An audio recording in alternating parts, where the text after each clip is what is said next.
America అధ్యక్ష బాధ్యతలు చేపట్టిన వెంటనే డొనాల్డ్ ట్రంప్ పలు సంచలన నిర్ణయాలు తీసుకున్నారు. తొలి రోజు ట్రంప్ జారీ చేసిన ఎగ్జిక్యూటివ్ ఆర్డర్లలో బర్త్ రైట్ సిటిజన్షిప్ రద్దు కీలకమైంది. అయితే దీనిపై అమెరికా వ్యాప్తంగా వ్యతిరేకత వ్యక్తమవుతోంది.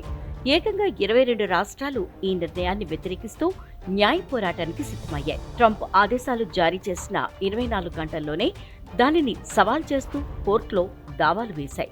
ఇది రాజ్యాంగ విరుద్ధమని ఆరోపిస్తున్నాయి.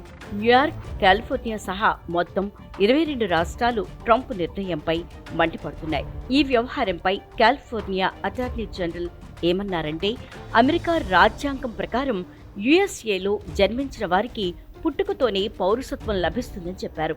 14వ రాజ్యాంగ సవరణ ద్వారా దీనిని జన్మ హక్కుగా మార్చారని వివరించారు. ట్రంప్ నిర్ణయం రాజ్యాంగ వ్యతిరేకమని, ఈ నిర్ణయం తీసుకోవడం ద్వారా ట్రంప్ తన పరిధిని దాటారని ఆరోపించారు.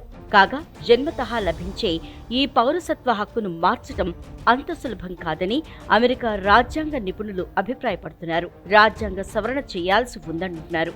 అయితే ఇప్పటికే 22 రాష్ట్రాలు వ్యతిరేకిస్తున్న కారణంగా రాజ్యాంగ సవరణ చేయటం కష్టమని అభిప్రాయపడ్డారు.